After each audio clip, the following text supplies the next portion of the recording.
The morning sun painted golden streaks across the hospital room walls as James sat beside Elizabeth's bed, holding her delicate hand in both of his. The steady beep of monitors filled the silence between them, a rhythm that had become as familiar as breathing over the past 3 months. Elizabeth's eyes, though tired, still sparkled with the same light that had captured his heart 42 years ago. James remembered the first time he saw her. It was at a small bookstore on Madison Street, where she worked part-time while finishing her degree in literature. He had been searching for a particular poetry collection, and she had helped him find it, recommending several others with such passion that he had bought them all just to keep hearing her speak. Her auburn hair had caught the afternoon light streaming through the shop windows, and when she smiled, he felt something shift inside his chest, like a key turning in a lock he didn't know existed. They had started meeting for coffee after her shifts. Elizabeth would bring books she thought he might enjoy, and he would arrive with fresh flowers from the market down the street. Their conversations flowed effortlessly, jumping from literature to philosophy, from dreams to fears, from silly jokes to profound revelations. Within 6 months, they were inseparable. The wedding had been small, but perfect. Elizabeth wore her grandmother's pearl necklace and a simple white dress that made her look like she had stepped out of a fairy tale. James had fumbled with his vows, forgetting half the words he had practiced. But Elizabeth had laughed and said his stumbling speech was more beautiful than any rehearsed words could have been.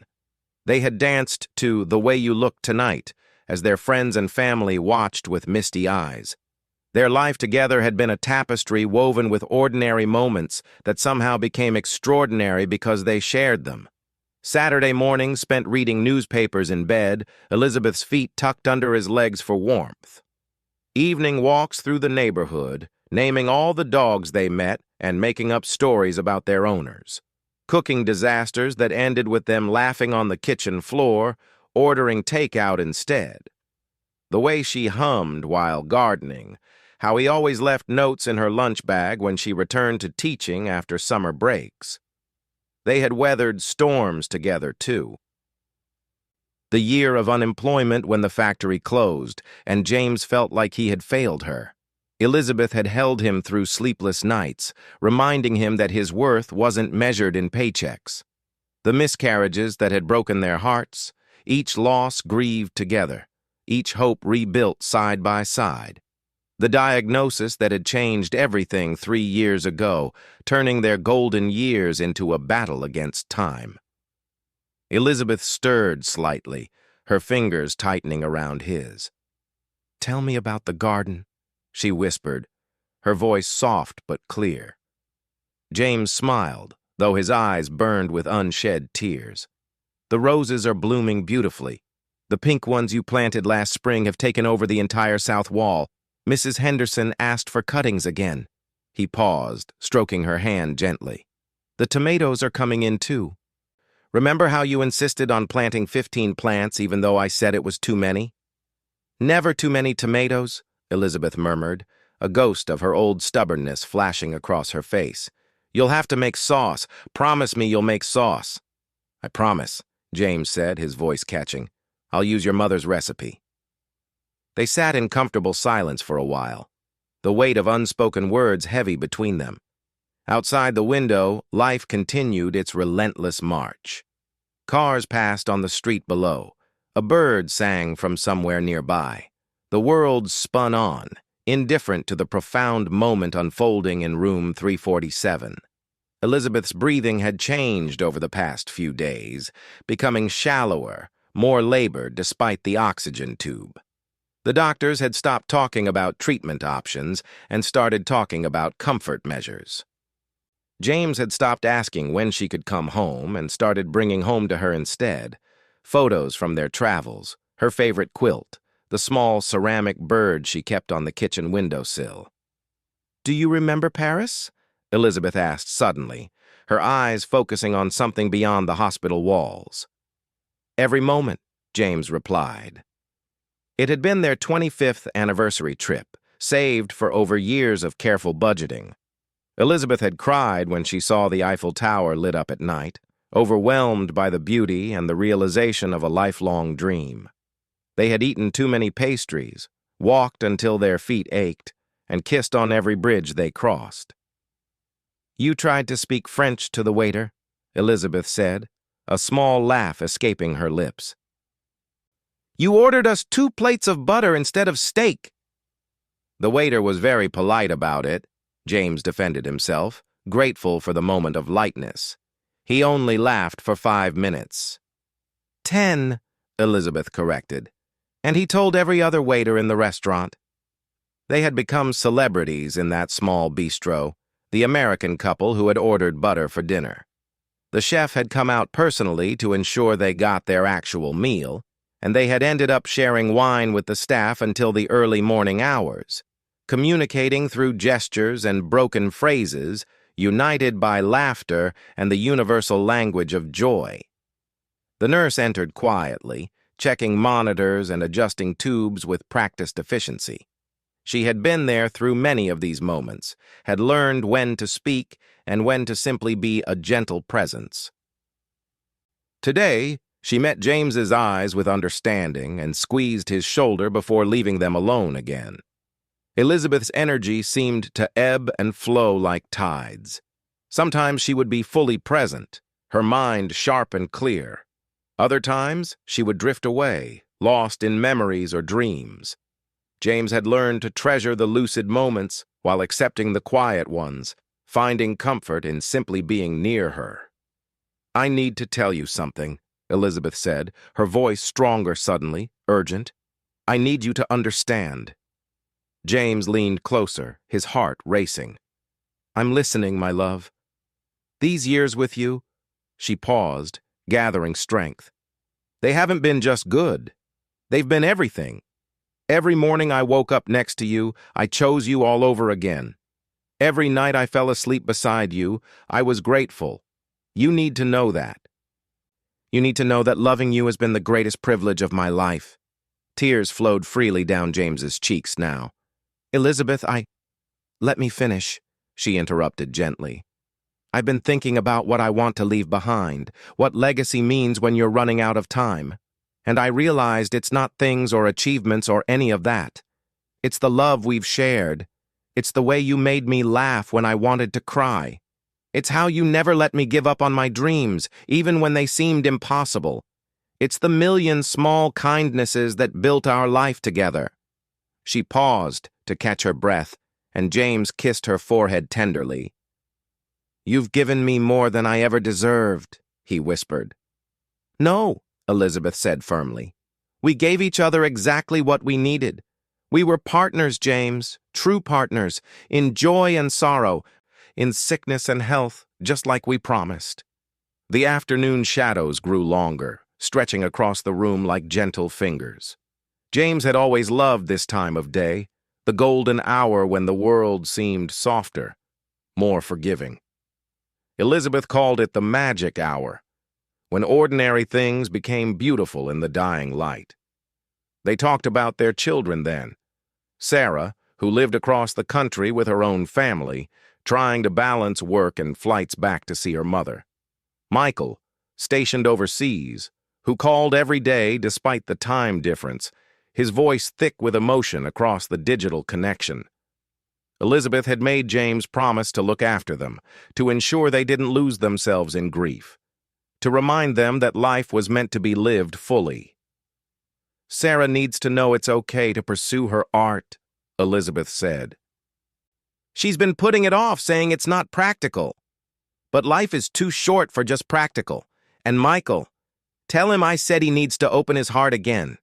That girl broke his trust, but love is worth the risk, always worth the risk."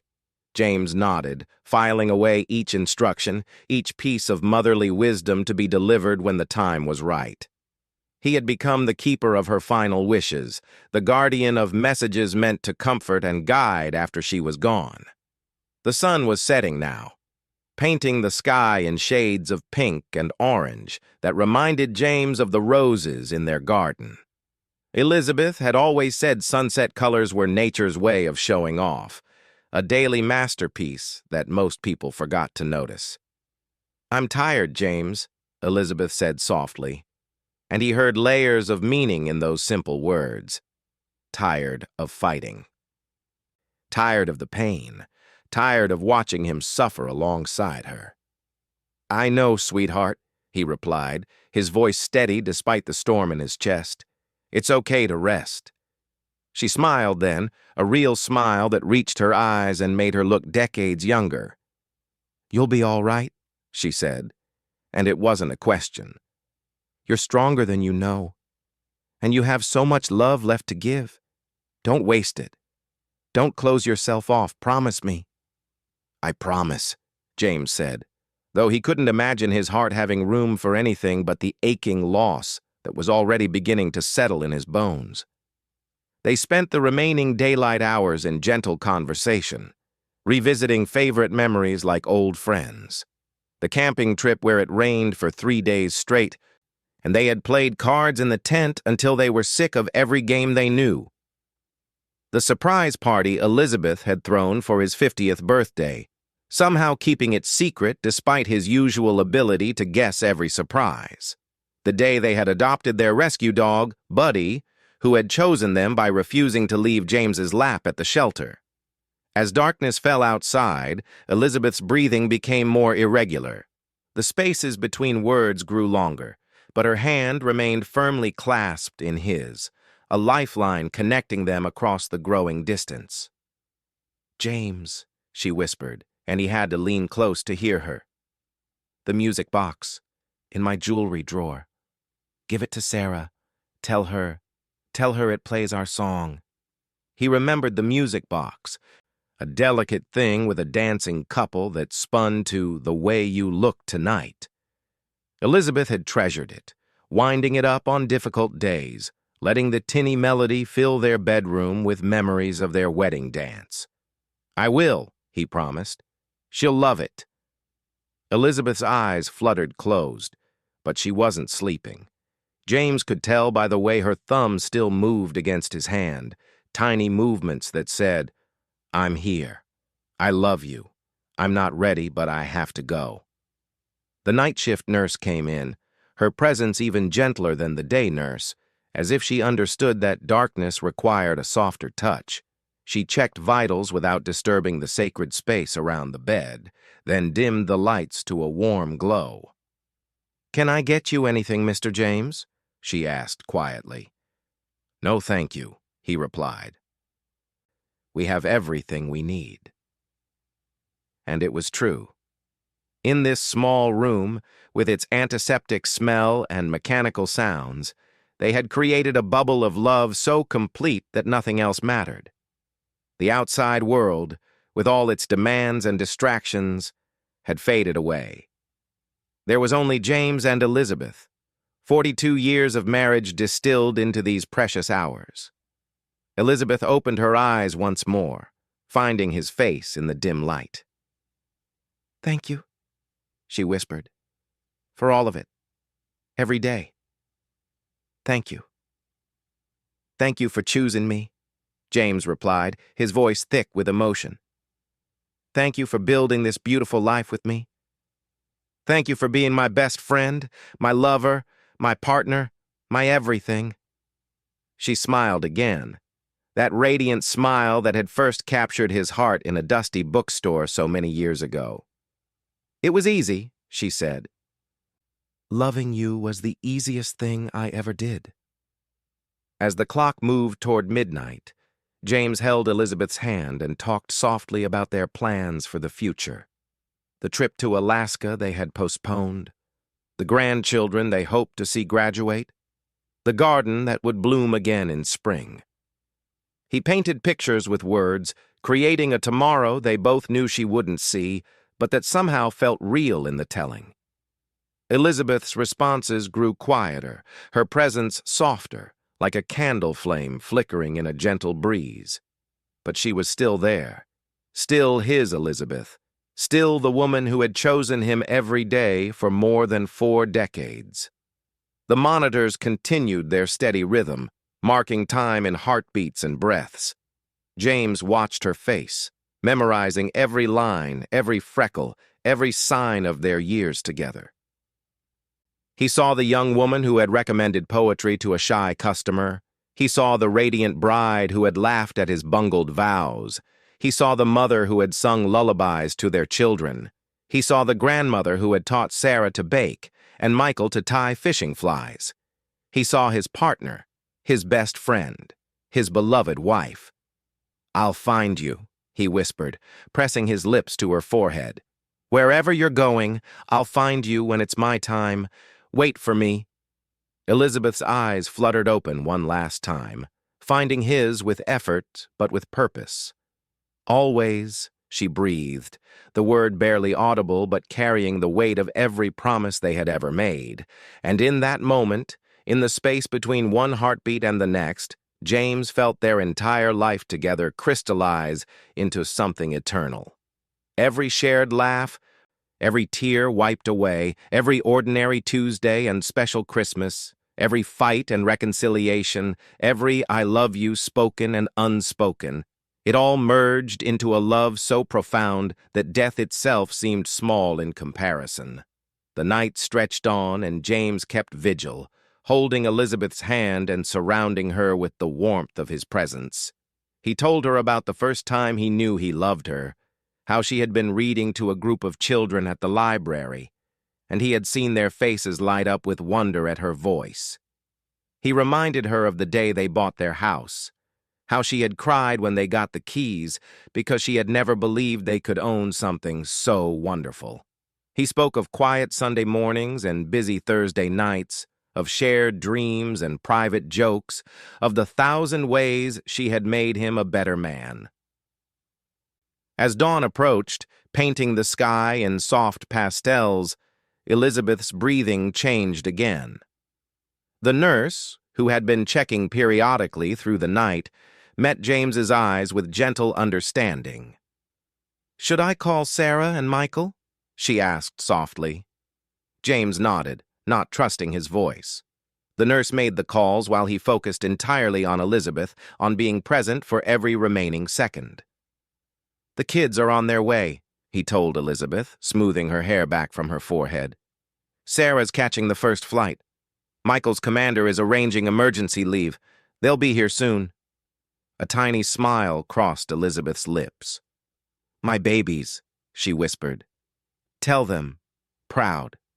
So proud." "I will," James promised. "I'll tell them everything. Every story, every lesson, every bit of love you want to send with them." The morning light grew stronger, filling the room with warmth. Elizabeth seemed to relax into it, as if the sun itself was welcoming her. Her breathing became shallower, but her face was peaceful, free from the pain that had shadowed it for so long.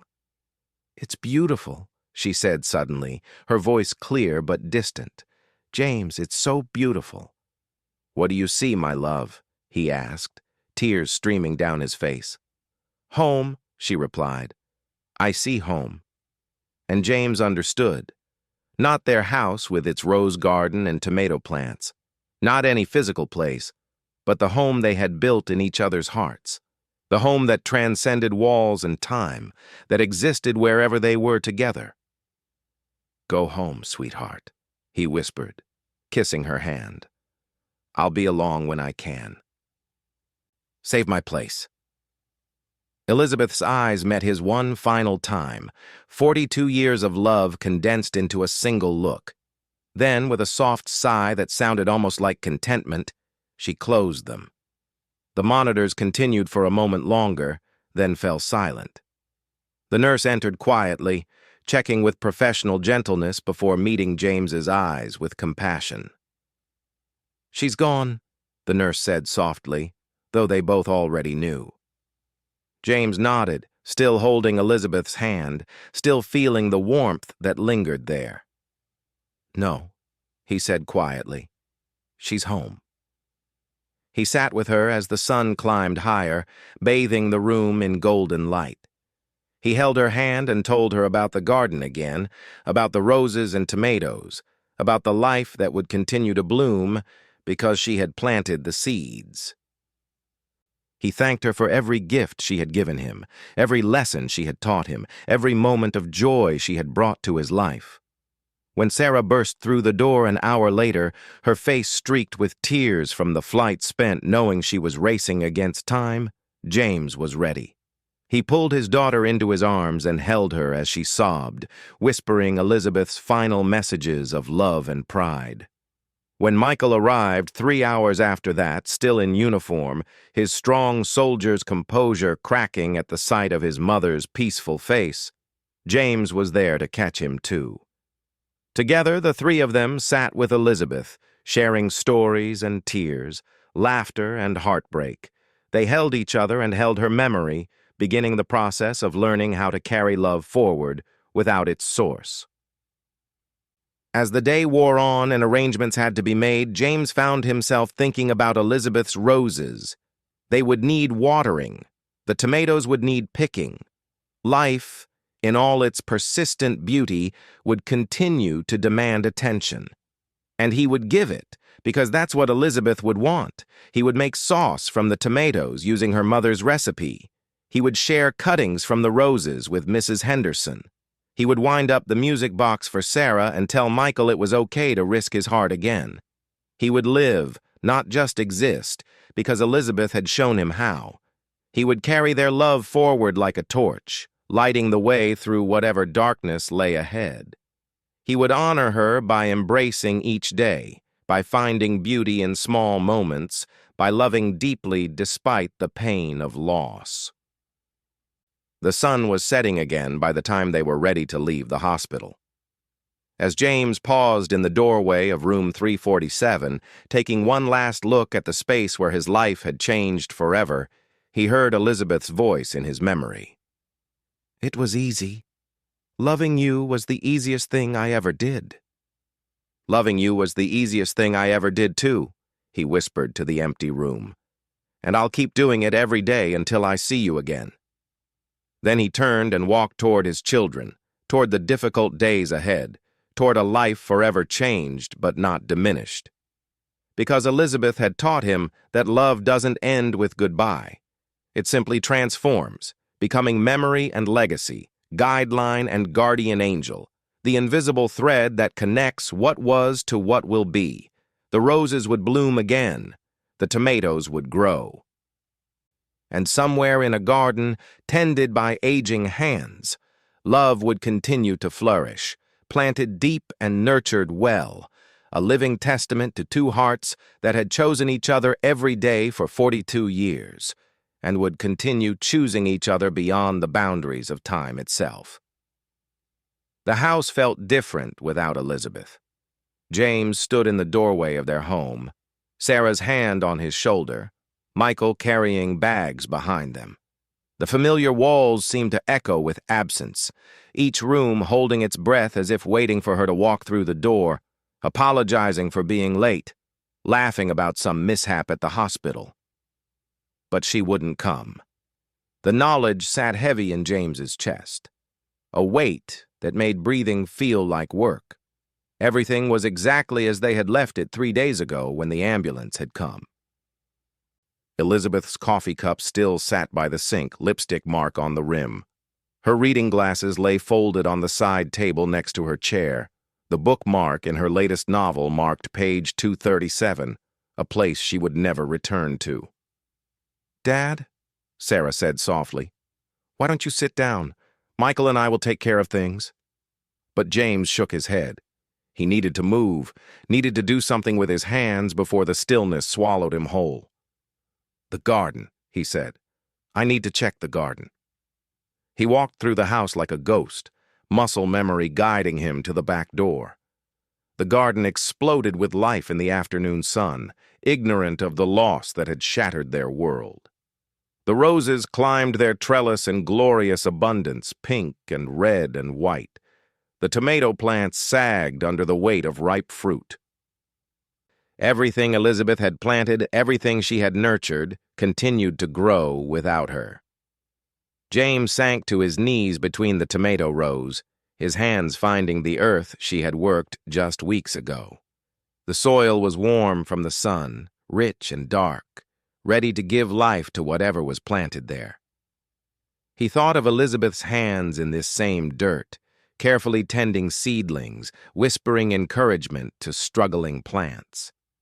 She had believed that gardens were miracles, everyday resurrections that proved beauty could come from the humblest beginnings.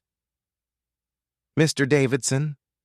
James looked up to find Mrs. Henderson peering over the fence, her elderly face creased with concern. She had been their neighbor for 20 years, had shared recipes with Elizabeth, had complained good-naturedly about the abundance of zucchini that mysteriously appeared on her doorstep every summer. "I'm so sorry," Mrs. Henderson said, her voice trembling. She was sunshine, pure sunshine." James nodded, not trusting his voice. Mrs. Henderson reached over the fence, pressing something into his hand. It was a small envelope with Elizabeth's handwriting on it. "She gave this to me last month," Mrs. Henderson explained. "Asked me to give it to you when the time came, said you'd need it on the first day home." With shaking hands, James opened the envelope. Elizabeth's familiar script blurred through his tears. "My dearest James, if you're reading this, then I'm gone and you're in our garden, probably kneeling in the tomato patch wondering how the world can keep spinning. I know you ain't, my love. I know every thought in your head right now.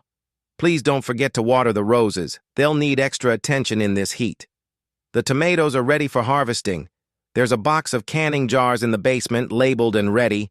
I know you promised to make sauce, and I'm holding you to that promise, even from wherever I am now. But more than the garden, tend to yourself. Grief is not something to push through or overcome. It's something to carry like you'd carry a sleeping child, carefully, tenderly, with respect for its weight. Let Sarah and Michael help you. Let our friends surround you. You gave me your strength for so long. Now let others share theirs with you. I've left letters for different days, different moments when I thought you might need to hear from me. Mrs. Henderson has them all. She's a good secret keeper, though she'll pretend she knows nothing about them. Water the roses, my love. Make the sauce. Live. All my love, Elizabeth." James pressed the letter to his chest, feeling Elizabeth's presence in every word. Even in her final weeks, she had been thinking of him, planning ways to ease his pain. Mrs. Henderson had discreetly disappeared back into her house, leaving him alone with his grief and Elizabeth's roses.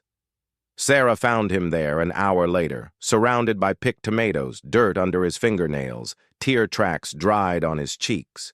She sat beside him without words, her presence a comfort that needed no language. Together, they harvested the ripe fruit, filling basket after basket with the red globes that seemed to glow in the afternoon light. "She planned everything, didn't she?" Sarah asked eventually, holding a particularly perfect tomato. "Down to the last detail," James confirmed. "Your mother never did anything halfway." They worked in companionable silence until Michael joined them, having changed out of his uniform into jeans and one of his father's old gardening shirts. The three of them moved through the garden like a choreographed dance, each knowing their role from years of family gardening days. But the fourth member of their quartet was missing, and her absence changed the rhythm of everything. That evening, they made sauce. James pulled out Elizabeth's mother's recipe, handwritten on an index card stained with decades of use. The kitchen filled with the smell of simmering tomatoes, basil, and garlic. Sarah told stories about her mother teaching her to cook, how Elizabeth had insisted that recipes were just suggestions, that the secret ingredient was always love. Michael shared memories of Elizabeth sneaking him extra dessert when his father wasn't looking, winking conspiratorially across the dinner table. As the sauce bubbled on the stove, James found himself moving automatically through the familiar motions.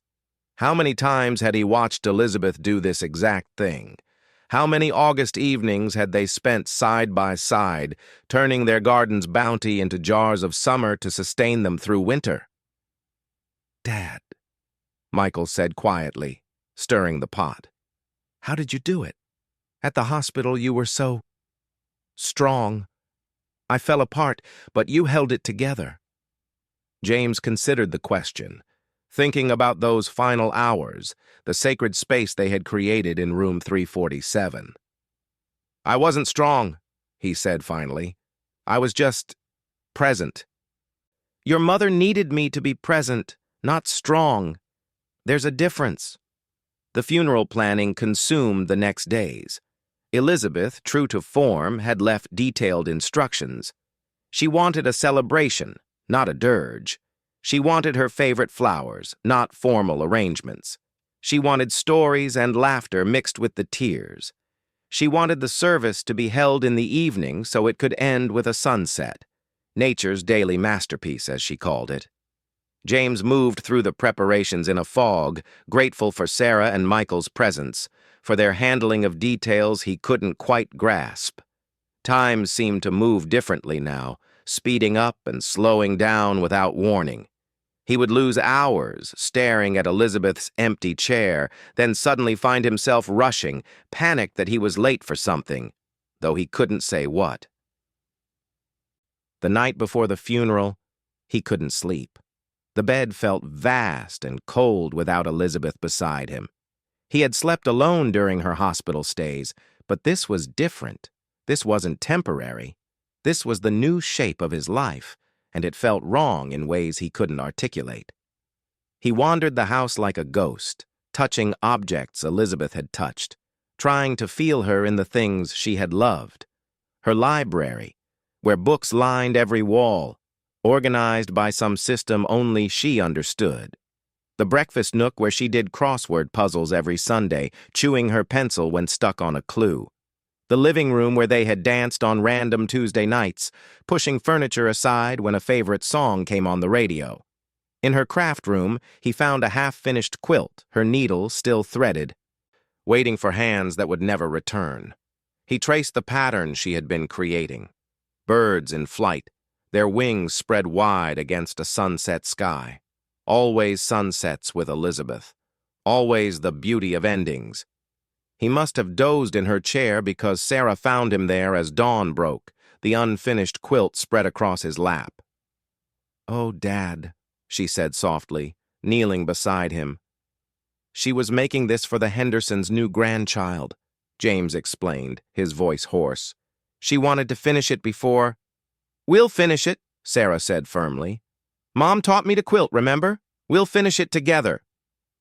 The funeral itself passed in a blur of faces and condolences.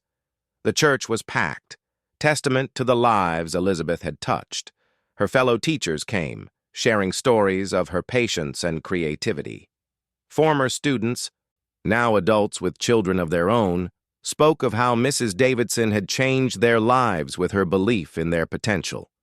Friends from book clubs and gardening societies, from volunteer organizations and neighborhood groups, all came to say goodbye to the woman who had made their world brighter.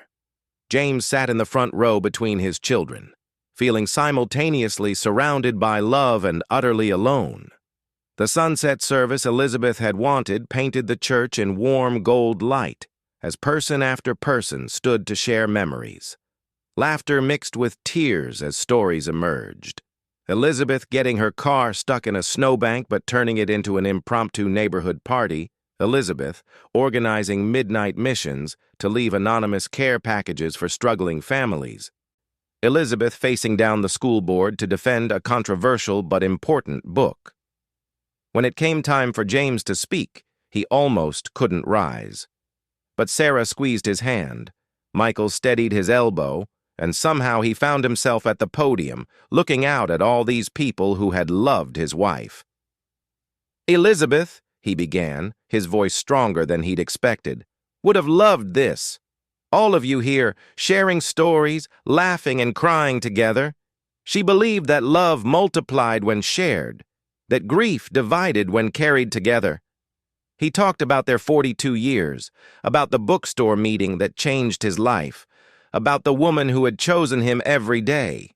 He shared her final messages of love, her insistence on living fully, her belief in the beauty of ordinary moments.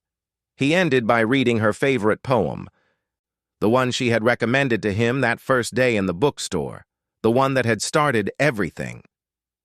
As the service concluded, and the sun painted the sky in Elizabeth's beloved colors.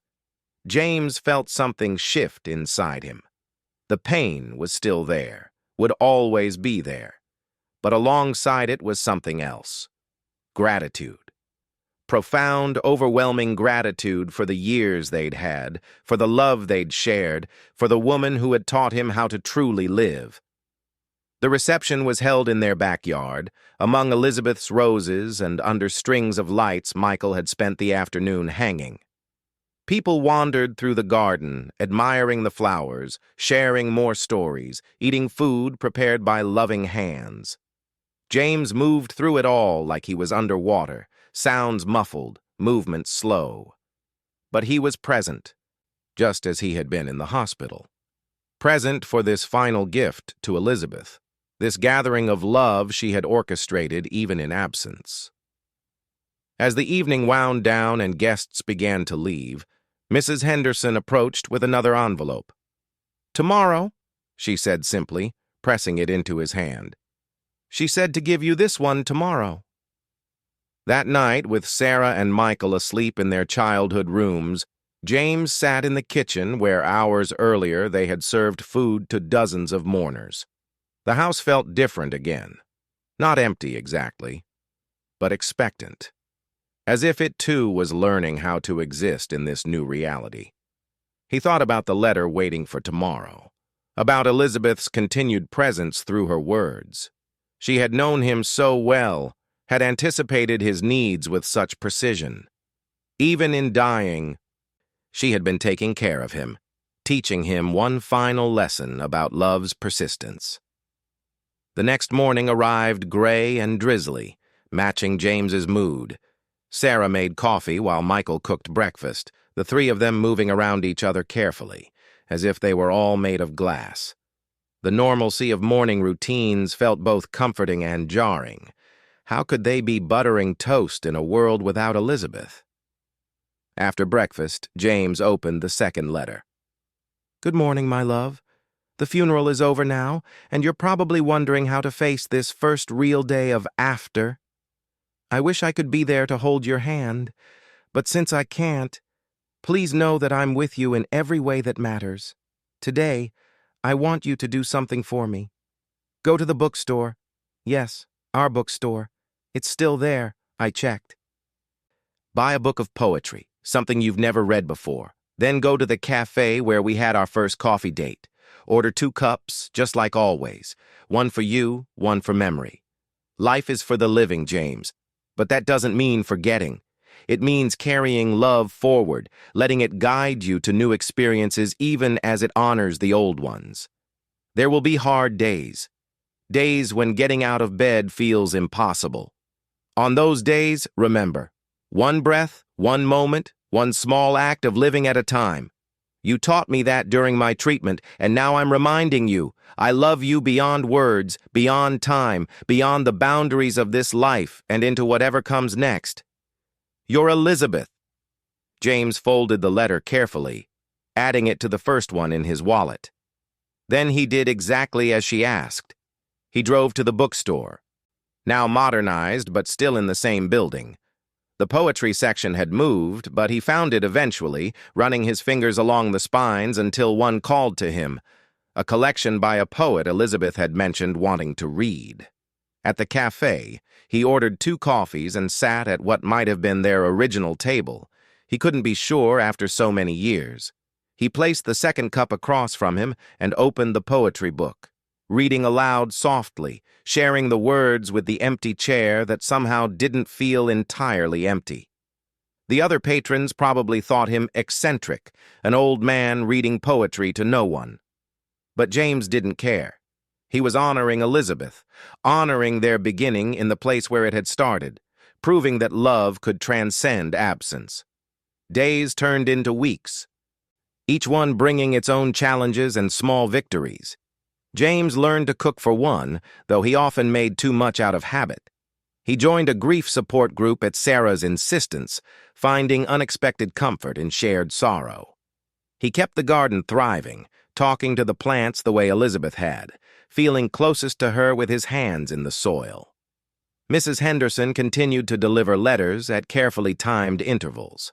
There was one for his birthday, reminding him that aging was a privilege not everyone got to enjoy. One for their anniversary, encouraging him to celebrate their love rather than mourn its physical ending. One for the first day of autumn, Elizabeth's favorite season, urging him to notice the beauty in change. Michael had to return to duty after 2 weeks, the hardest goodbye either of them could remember. "Take care of yourself, Dad," he said at the airport, his soldier's composure cracking. "Mom would haunt me if I let anything happen to you." Sarah stayed longer, working remotely from her childhood bedroom, quietly ensuring James ate regular meals and didn't sink too deeply into isolation. They finished Elizabeth's quilt together, Sarah teaching James the basic stitches, their hands continuing the work Elizabeth had started. When they delivered it to the Hendersons' daughter, the young woman cried, clutching the quilt like a treasure. "She was so kind to me when I was pregnant and scared," the woman said. "She told me stories about when her children were babies, made me laugh when I wanted to cry. This quilt, it's like having a piece of her watching over my baby." That night, James found Sarah crying in Elizabeth's craft room, surrounded by half-finished projects and supplies for creations that would never be completed. "There's so much she didn't get to finish," Sarah sobbed. "So many things she wanted to do." James held his daughter, remembering holding her as a baby, as a heartbroken teenager, as a young woman navigating life's complexities. "She finished the important things," he said softly. "She raised 2 wonderful children. She loved fully. She made the world better. The rest was just details." They spent the evening going through Elizabeth's craft supplies, Sarah claiming some for herself, setting aside others to donate to the community center where Elizabeth had taught art classes to seniors.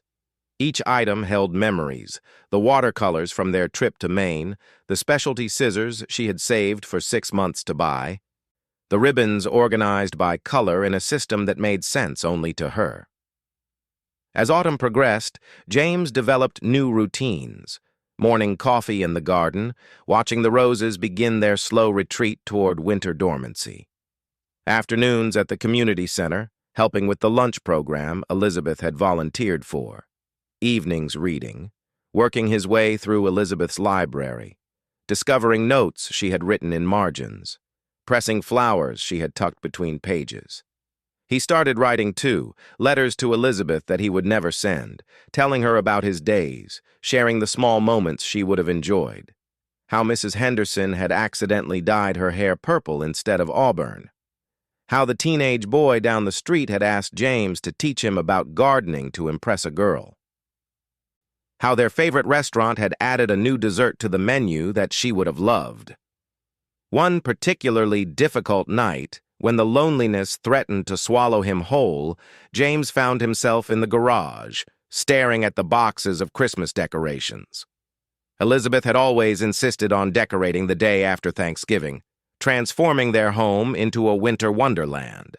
The thought of facing the holidays without her felt impossible. But then he remembered another letter, one Mrs. Henderson had given him marked, "For when Christmas feels too hard." He retrieved it from the growing collection in Elizabeth's desk drawer. "My darling James, I know you're standing in the garage right now, probably holding the box with the angel for the treetop, wondering how you can possibly celebrate without me. But here's what I need you to know. I'm not missing from Christmas. I'm in every ornament we collected, every tradition we created, every memory of every December we shared. Decorate the house, my love. Not for you, but for Sarah and Michael when they come home. For the neighbors who need to see that life continues. For me, because I spent 42 years making our home beautiful for the holidays, and I'll be damned if that stops now. And when you hang my grandmother's angel on the tree, remember that love doesn't end with death. It just transforms, becoming the light that guides us through the darkness, the warmth that sustains us through winter, the hope that promises spring will come again. Invite people over, make too much food, play the music too loud, Create new memories while honoring the old ones. That's how we keep love alive, by living it, not preserving it under glass. Merry Christmas, my darling. Every Christmas always. Elizabeth. So James decorated. Sarah flew in to help, and together they transformed the house just as Elizabeth would have wanted. They hung every ornament, each one sparking stories. The lopsided clay star Michael had made in second grade. The delicate glass birds Elizabeth collected from their travels. The Our First Christmas ornament from 1982, faded but treasured. They hosted Christmas dinner, inviting everyone who might otherwise be alone. Mrs. Henderson came, along with the young couple from down the street, Sarah's college roommate, who was estranged from her family, and 3 people from James's grief support group. The house filled with laughter and conversation, with the chaos of too many cooks in the kitchen, with the warmth Elizabeth had always cultivated. At dinner, James raised his glass for a toast. "To Elizabeth," he said simply, "who taught us that love isn't measured in years, but in moments, and who gave us enough moments to last a lifetime." "To Mom?" Sarah added, her eyes bright with tears. "To Elizabeth," the room echoed, and for a moment, James could almost feel her there, smiling at the continuation of life, at the gathering of souls around her table, at the love that persisted despite loss. Winter deepened, bringing challenges and unexpected graces. James learned to navigate the couple's world as a single person, finding some friends drifted away while others drew closer. He discovered that grief wasn't linear. Some days he felt almost normal. Others, the pain was as fresh as that first morning waking up alone. He found purpose in unexpected places. The high school asked him to help with their garden club, and he discovered he had inherited Elizabeth's gift for teaching. He started writing a column for the local newspaper about gardening, weaving in stories about life and loss that resonated with readers. He became the person others sought out when they faced loss, his presence a testament that survival was possible. On what would have been their 43rd anniversary, James sat in the restaurant where they'd celebrated countless milestones. He ordered their favorite meal, set Elizabeth's picture on the table, and didn't care who stared. The waiter, who had served them for years, brought 2 desserts without being asked. "She was a special lady," the young man said simply. "We all miss her." That night, James read Elizabeth's anniversary letter. "Happy anniversary, my beloved, 43 years, though I'm not there to celebrate in person. But love like ours doesn't recognize such trivial boundaries as physical presence. I'm in every memory of every anniversary we shared, in every plan we made, in every dream we dared to voice. Thank you for choosing me, not just on our wedding day, but every day after. Thank you for seeing me through all my changes, young bride, overwhelmed mother, ambitious teacher, patient fighter. Thank you for loving every version of me, even the final one that couldn't stay. On this day, I want you to remember not just our past, but to look toward your future. There are still adventures waiting for you, still sunsets to witness, still roses to tend. I am not your ending, my love. I was your middle chapters, wonderful and complete, but the story continues. Dance to our song tonight. Pour 2 glasses of wine. Remember me with joy, not just sorrow, and know that whatever form love takes after death, mine for you burns eternal. Forever, your Elizabeth." James did dance that night, alone in their living room, to The Way You Look Tonight. He poured 2 glasses of wine and told Elizabeth about his day, about the column he'd written, about the rosebush he'd ordered in her honor for the community garden. He cried, but they were grateful tears, acknowledging tears, tears that honored what was while accepting what is. Spring arrived slowly, reluctantly, as if nature itself was grieving. But eventually, the earth warmed, and James found himself in the garden, clearing winter debris, preparing beds for new growth. The roses began showing tiny leaves, promises of blooms to come. The perennials Elizabeth had planted pushed through the soil, determined to continue their cycle despite her absence. He was spreading mulch when he found it. A small stone painted with a heart and the words, "E loves J, always." Elizabeth must have hidden it there last spring, knowing he would find it during this first planting season without her. He sat back on his heels, holding the stone, marveling at her foresight, her determination to remain present even in absence.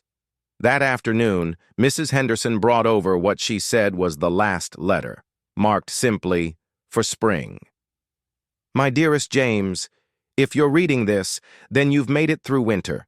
You've survived the darkest season, the holidays, our anniversary, all the firsts that feel like lasts. I'm so proud of you. Now it's spring, and with it comes the promise of renewal. The garden will bloom again, as I knew it would. You'll plant new things alongside the old, creating beauty that honors the past while embracing the future. This is my last letter, my love, because you don't need them anymore. You've learned to carry me with you, to hear my voice in your heart, to feel my presence in our garden, our home, our children's faces. You've learned that grief and joy can coexist, that moving forward isn't moving away, that love transcends everything, even death. Plant something new this year, something we never grew before. When it blooms, know that our love continues to grow too, in ways we never imagined, reaching toward light even from the deepest darkness. Thank you for the life we shared. Thank you for continuing to live. All my love, always and forever. Your Elizabeth. James pressed the letter to his chest, feeling simultaneously bereft and blessed. No more letters, no more surprises hidden in envelopes, but also no more need for them. Elizabeth was right. He had learned to carry her with him, to find her in everyday moments, to honor their love by living fully. He spent the rest of the day in the garden, planting the new rosebush he'd bought, the one named Elizabeth's Promise. As he worked, neighbors stopped by to chat, drawn by the sight of life returning to the Davidson garden. He shared plant starts and gardening advice, Elizabeth's knowledge flowing through him to others who would tend their own small plots of earth. That evening, Sarah called, excited about an art show she'd been invited to participate in. "I'm finally doing it, Dad. I'm pursuing my art just like Mom wanted." She'd be so proud, James told her, and he could feel Elizabeth's joy as clearly as if she were standing beside him. Michael called later, shyly mentioning he'd met someone, a fellow service member who understood his life. "I'm scared to try again," he admitted. "Love is always worth the risk," James said, echoing Elizabeth's words. "Your mother taught us that." As darkness fell, James sat in the garden, surrounded by the promise of new growth. The pain of loss hadn't disappeared. He suspected it never would entirely, but it had transformed, become bearable, become part of the landscape of his life rather than the whole of it. He thought about the past months, about the journey from that hospital room to this moment in a garden coming alive with spring. He thought about the people who had surrounded him with love, about his children finding their way, about the unexpected purpose he'd discovered in sharing his story with others who grieved. Tomorrow, he would make more tomato sauce from the jars they'd canned last August. He would write his gardening column, visit the high school garden club, have coffee with his grief support group. He would live fully and intentionally, because that's what love required. But tonight, he simply sat in Elizabeth's garden, watching the stars appear one by one in the darkening sky. Somewhere among them, he liked to think, Elizabeth was watching too, proud of the man who had loved her for 42 years and who would continue loving her for whatever years remained. The roses would bloom again. New plants would grow alongside the old. And in a garden tended by faithful hands, Love would continue to flourish, rooted deep in memory, but reaching always toward the light. The second spring without Elizabeth arrived with unusual warmth, coaxing the roses into early bloom.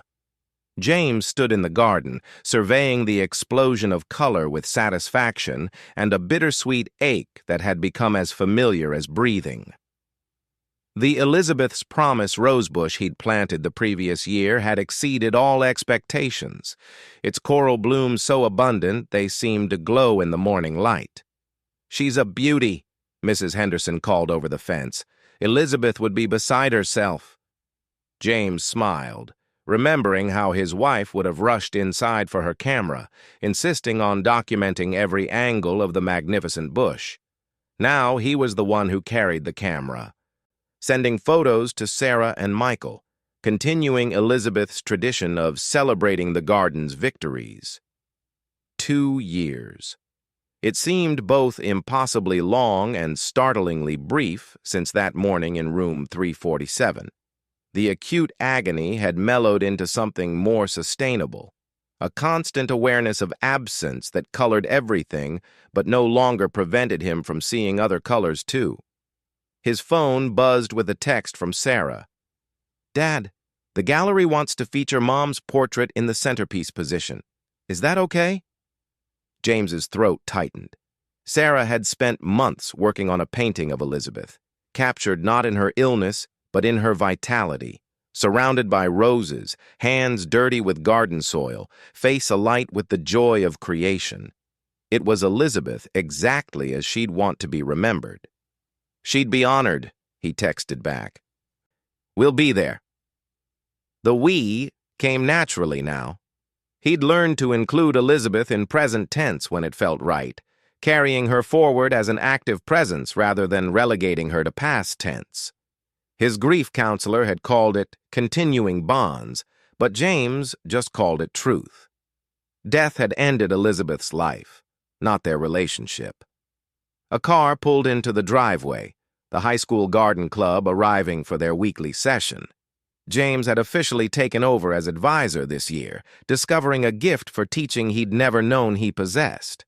Watching teenagers discover the miracle of seeds becoming sustenance reminded him why Elizabeth had loved teaching so much. "Mr. D," called out Marcus, the club president whose enthusiasm for composting bordered on evangelical. "Did you see the carrots?" James followed the group to the raised beds they'd built behind the school. The carrots were indeed spectacular, their feathery tops promising sweet roots below. But it was the sight of Aisha, the quiet girl who'd initially joined only for extra credit, carefully thinning the plants with newfound confidence, that made his heart swell. "Beautiful work," he told her, and watched her beam with pride. They spent the morning working in companionable concentration, these young people who'd become unexpectedly dear to him. James shared stories as they worked, how Elizabeth had once planted an entire bed of what she thought was lettuce, but turned out to be weeds, how she'd waged yearly battle with the rabbits who loved her vegetables as much as she did. "Your wife sounds amazing," said Tomas, a senior heading to agricultural college in the fall. "She was," James agreed, then added, "She is. Every lesson I teach you comes from her. Every flower that blooms in this garden carries her touch." After the students left, James drove to the cemetery. He didn't visit as often as he had in the beginning. Elizabeth wasn't there, after all, not really. But sometimes he needed the ritual of it, the physical place to direct his words. Her stone was simple, as she'd wanted. Elizabeth Marie Davidson, beloved wife, mother, teacher, friend, she made the world bloom. Fresh flowers lay at its base. Sarah had been there recently. He could tell by the arrangement style. "Big day tomorrow," James said, settling onto the bench he'd had installed nearby. "Sarah's gallery opening? She's terrified and excited in equal measure. Reminds me of someone else I knew on her first day of teaching." He talked about Michael, too, about the young woman he was bringing home to meet the family next month, about the garden club and his newspaper column, which had been picked up for syndication, about the grief support group he now co-facilitated, helping others navigate the journey he was still traveling himself. "Thompson's thinking about dating again," he said, referring to a group member who'd lost his wife around the same time. "He feels guilty about it. I told him what you always said. Love multiplies. It doesn't divide. That loving someone new doesn't diminish what came before." A cardinal landed on Elizabeth's stone, tilting its head as if listening. Elizabeth had always said cardinals were visitors from heaven, loved ones stopping by to say hello. James had rolled his eyes at such sentimentality before. Now he found comfort in the bird's bright presence. "I'm not there yet," he admitted to the cardinal, to Elizabeth, to himself. "Maybe I never will be, but I understand Thompson's loneliness, the way the house echoes, the way every good thing that happens feels incomplete because I can't share it with you." The cardinal chirped once, then flew away, and James smiled despite the tears on his cheeks. Even in death, Elizabeth had perfect timing. That evening, he prepared for Sarah's gallery opening with unusual care. Elizabeth had always insisted he looked distinguished in his charcoal suit, and he wanted to honor both his women tomorrow. As he adjusted his tie, the one Elizabeth had given him for their 40th anniversary, his reflection caught him off guard. When had his hair gone completely silver? When had the lines around his eyes deepened from laughter to sorrow and back to something approaching peace? "You're wearing well," he told his reflection, hearing Elizabeth's voice in his mind. "Distinguished, not old, like a fine wine or a good cheese." The gallery buzzed with energy when he arrived the next evening. Sarah rushed over, radiant in a dress that had been her mother's, vintage style updated for a new generation. "Dad, I'm so glad you're here. I'm terrified." "You're brilliant," James corrected, kissing her forehead. "Your mother always knew it. Now the world gets to know it too." The exhibition was stunning. Sarah had created a series exploring love, loss, and renewal through portraits and landscapes. But the centerpiece, Elizabeth's portrait, stopped people in their tracks. She was captured in a moment of pure joy, dirt-smudged and sun-kissed, surrounded by the abundance she'd created. It was more than a painting. It was a resurrection Elizabeth brought back to vibrant life through her daughter's eyes and hands. "It's extraordinary," said a woman beside James, dabbing at her eyes. "You can feel the love between artist and subject." "That's my wife," James said proudly. "And our daughter painted it." The woman turned to him with wonder. "How lucky you are to be loved like that, to have that love continue through generations." Lucky. Not a word James would have used 2 years ago, drowning in fresh grief. But now, watching Sarah confidently discuss her work, seeing Elizabeth's spirit alive in their daughter's talent, he understood. He was lucky, devastated and rebuilt, forever changed but still standing, and yes, lucky. Michael arrived halfway through the opening, having driven 3 hours after his shift. His girlfriend, Amara, was everything Elizabeth would have chosen for him. Kind, funny, grounded, and utterly unimpressed by Michael's attempts to seem tougher than he was. Watching them together, the gentle way they touched, the shared glances that spoke volumes, James remembered being young and in love, when 42 years together seemed like an impossibly long time. "Mr. Davidson," Amara said, approaching him near the end of the evening, "Michael's told me so much about his mother. I wish I could have met her." "You would have loved each other," James assured her. "She had a gift for seeing people clearly, and she would have seen how good you are for Michael." Amara smiled, then grew serious. "He worries about you. Says you're doing well, but he worries." "Children always worry about their parents," James said. "It's the natural order of things. But you can tell him I'm okay. Different than I was, perhaps, but okay." Later, After the crowds had thinned and sales had exceeded Sarah's wildest hopes, the family gathered for a late dinner at Elizabeth's favorite restaurant. They'd reserved the corner table, the one with the view of the city lights that Elizabeth had always requested for special occasions. "To Mom," Sarah raised her glass, "for giving me the eyes to see beauty and the courage to share it." "To Elizabeth," Michael added, "for teaching me that strength includes vulnerability." "To Grandma Elizabeth," Amara said shyly, "for raising the man I love." James raised his own glass, throat tight. "To the woman who taught us all how to live fully, and who continues teaching us even now." They drank and shared stories, the absent presence at their table as real as the four who sat there. This was grief transformed, not erasure of pain, but integration of loss into ongoing life. Elizabeth's absence would always ache, but her presence would always sustain. Over the following months, life continued its relentless mixture of ordinary moments and small miracles. James's garden became something of a local attraction, featured in a regional magazine as a testament to love's enduring power. He gave tours now, sharing not just gardening knowledge, but stories of the woman who'd inspired it all. One visitor, a young widow named Grace, lingered after the others had left. "How do you do it?" she asked, tears streaming. "How do you keep living when half of you is gone?" James led her to a bench beneath the arbor, where Elizabeth's climbing roses created a ceiling of blooms. "You're not half of anything," he said gently. "You're a whole person who's been terribly wounded. The love you share doesn't diminish you. It strengthens you, even in loss."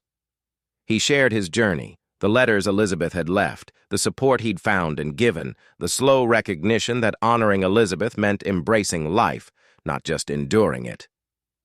Grace left with his phone number and an invitation to the grief support group, one more soul beginning the impossible journey from devastation to whatever came after. The high school garden won a state competition that year, the students dedicating their victory to Mrs. Davidson, who planted the seeds of this program. James attended the ceremony with Sarah and Michael, pride and sorrow intertwined as always. Elizabeth should have been there. Elizabeth was there in every lesson he'd passed on, every student who'd discovered the magic of growth. Thompson from the grief group did start dating, tentatively, guiltily, but with growing hope. He brought his new friend to group one evening, terrified of judgment, finding only support. "My Martha would have liked you," he told the woman, and James saw the beginning of integration. New love not replacing but joining the old. James himself felt no pull toward romance. Some widowers needed new partnership. He needed the continued deepening of the love he'd always known. Elizabeth lived in his garden, his words, his teaching, his children's lives. That was enough. More than enough. It was abundance. On the 3rd anniversary of Elizabeth's death, James woke to find a cardinal at his bedroom window, tapping insistently at the glass. He opened the window and the bird flew to Elizabeth's pillow, circling once before departing through the open window. A skeptic would see coincidence. James saw a greeting, a reminder, a promise kept. He spent the anniversary as Elizabeth would have wanted, fully engaged with life. Morning in the garden, harvesting vegetables for the food bank. Afternoon teaching a workshop at the community center on preserving summer's bounty. Evening with Sarah and Michael, looking through photo albums, telling stories that had evolved from painful to bittersweet to simply treasured. "I've been thinking," Sarah said as they sat on the porch watching fireflies dance above the garden, "about Mom's unfinished quilt, the one we completed. How she started it, we continued it, and now a baby is sleeping under it." "Life's like that," Michael added. "We're all part of something bigger, adding our stitches to a pattern we can't fully see." James looked at his children. Adults now, wise beyond their years. carrying their mother's love forward in their own unique ways. This was Elizabeth's true memorial, not a stone in a cemetery, but living love, multiplying through generations, creating beauty from loss. That night, unable to sleep, James walked through the garden by moonlight. The roses glowed pale in the darkness, their fragrance heavy on the night air. He thought about the journey from that hospital room to this moment. The crushing early grief, the slow learning to breathe again, the gradual recognition that love persists through every transformation. He was different now than the man who'd held Elizabeth's hand as she left this world. Grief had carved him hollow, then slowly he'd learned to fill those spaces with purpose, memory, continued love. He would always miss her physical presence, always wish for one more conversation, one more dance, one more ordinary Tuesday morning together. But he no longer felt half alive. He felt like a man who'd been privileged to experience profound love and was honoring that gift by living fully. A rustling in the roses caught his attention. A rabbit, bold in the darkness, nibbling on the tender shoots Elizabeth had always tried to protect. Once, James would have chased it away. Now he simply watched, remembering Elizabeth's mock frustration, her secret delight in the garden's wild visitors. "Enjoy," he told the rabbit. "There's enough for everyone." He thought Elizabeth would like that, the garden as shared abundance rather than protected treasure. Tomorrow he'd plant more, tend what was growing, harvest what was ready. He'd teach eager students, comfort new grievers, celebrate his children's victories. He'd live each day as a thank you for the ones they'd shared. The rabbit finished its meal and hopped away into the darkness. James remained in the garden, surrounded by Elizabeth's legacy, held by the summer night. Somewhere a nightingale began to sing, its melody both mournful and hopeful, the perfect soundtrack for a life forever changed, but not diminished by loss. When he finally returned to the house, first light was touching the eastern sky. A new day beginning as they all did now, with gratitude and sorrow intertwined. He made coffee, set out 2 cups from habit and acknowledgement rather than forgetting, and opened his journal to write. "Good morning, my love," he began as he did each day. "The roses are magnificent this year. I think you'd be pleased." And so life continued, measured not in the time since loss, but in love still flowing. The garden grew. Stories were shared. New griefs were met with compassion, born of experience. Elizabeth's portrait watched from the living room wall, her painted eyes holding the same love that had sustained James through 42 years of marriage and would sustain him through however many years remained. The tomatoes would need picking soon. There was sauce to make, promises to keep, life to be lived fully and consciously in honor of the woman who'd shown him how. James smiled, feeling Elizabeth's presence like sunlight on his shoulders, and stepped forward into another day of living their love story. Different now, but eternal, unending, forever beginning again with each rise of the sun over a garden where love had planted deep roots and would always bloom. Years would pass. Grandchildren would arrive to toddle through the garden paths, learning their grandmother's name along with the names of flowers. James would grow frailer but never bitter, his love for Elizabeth a light that time could dim but never extinguish. And when his own time came, peacefully, surrounded by family, his last word would be her name, not a cry of loss but a greeting, a recognition, a coming home. The garden would continue under Sarah's care, then her children's, then hands not yet born. But something of James and Elizabeth would remain in the soil, in the roses that climbed toward heaven, in the love that had transformed sorrow into beauty, absence into presence, ending into eternal beginning. This is how love stories really end, not with the closing of one life or even 2, but with the endless flowering of what was planted together, tended faithfully, and released to grow wild and free in the hearts of all who were touched by its bloom. In every garden where lovers work side by side, in every hospital room where final words are exchanged, in every tomorrow built on the foundation of yesterday's love, James and Elizabeth's story continues. The roses bloom, the tomatoes ripen, love persists. And somewhere, in the space between memory and hope, between sorrow and joy, between the last breath and the lasting legacy, two hearts beat as one, forever choosing each other, forever grateful for the choosing, forever teaching the world that true love transcends every boundary, even the ultimate one. The garden grows. The story never ends.